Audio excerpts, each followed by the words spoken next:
السلام علیکم ورحمۃ اللہ۔ کیسے ہیں آپ؟ امید ہے آپ خیریت سے ہوں گے۔ جہاں رہیں خوش رہیں، آباد رہیں۔ اللہ آپ کو اپنے حفظ و امان میں رکھے، آپ کی جائز اور نیک خواہشات کو پورا کرے۔ آج میں بنا رہی ہوں آلو گوبھی کا سالن۔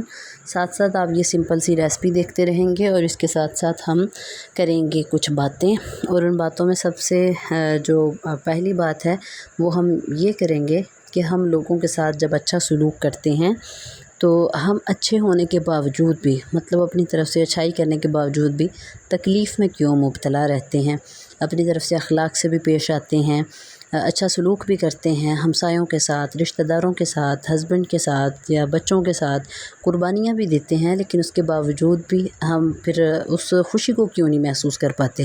اصل میں ہوتا یہ ہے کہ جب ہم کسی کے ساتھ اچھا سلوک کرتے ہیں، کوئی قربانی دیتے ہیں، کوئی اچھا عمل کرتے ہیں، تو ہم اس کی جو ہے فوراً سے صلہ کی چاہیے ہمیں، اس طرح کی ہم امید لگاتے ہیں، اور جس کے ساتھ وہ نیکی کی ہے اسی سے اس کے صلے کی امید رکھتے ہیں۔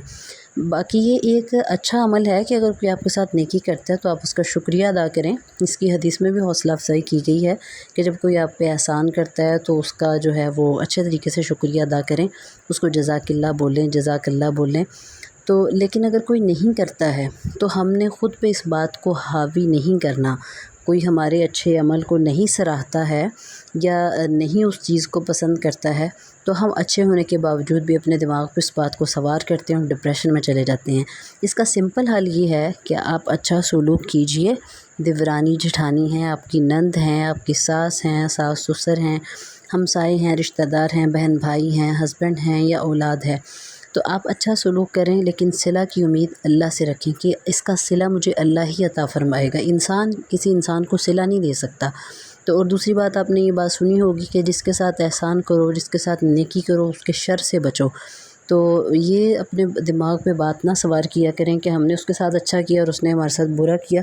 کچھ لوگوں کی جو عادت ہوتی ہے وہ ہر جگہ پہ دکھا دیتے ہیں، تو اس کی وجہ سے خود کو تکلیف دینا یہ کوئی انصاف نہیں ہے۔ اگر کسی نے آپ کے ساتھ اچھا نہیں کیا تو آپ بھی اپنے ساتھ اچھا نہیں کر رہے خود کو تکلیف دے کے۔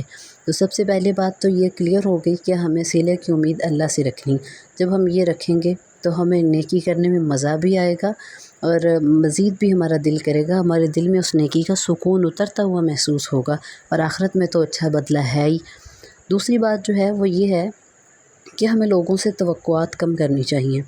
کوئی بھی بات ہو، توقع، ہم کیوں اتنی زیادہ تکلیف میں مبتلا ہوتے ہیں؟ کیونکہ ہماری توقعات بہت زیادہ ہوتی ہیں۔ جب وہ توقع پوری نہیں ہوتی ہیں توقعات، تو پھر ہم تکلیف میں مبتلا ہو جاتے ہیں۔ اگر ہم کسی سے توقع نہ کریں، بغیر توقع کے جو ہے وہ کوئی ہمارے ساتھ اچھا سلوک کرتا ہے یا تھوڑا بہت ہمارا خیال رکھتا ہے، تو ہم چھوٹی چھوٹی باتوں پہ خوش ہو سکتے ہیں، کیونکہ ہم نے لمبی توقعات تو رکھی نہیں ہیں۔ اپنے لیے خوشی خود تلاش کریں، دوسروں نے ہماری خوشی کا ٹھیکہ نہیں اٹھایا ہوا، نہ ہی کوئی کسی کو خوش کرنے کے لیے کچھ کر سکتا ہے۔ اس معاملے میں اللہ سے مدد مانگیے کہ اللہ مجھے نفس مطمئنہ نصیب فرما، مجھے قلب مطمئنہ نصیب فرما، تاکہ میں خوشی سے اور سکون سے اپنی زندگی گزار سکوں۔ امید ہے میری آج کی باتیں آپ کو پسند آئی ہوں گی۔ ویڈیو اچھی لگی ہو تو لائک کیجیے گا، اچھا سا کمنٹ ضرور کیجیے گا، اور چینل کو ضرور سبسکرائب کیجیے گا۔ اگر آپ نے ویڈیو کو آخر تک دیکھا ہے تو جزاک اللہ خیرہ۔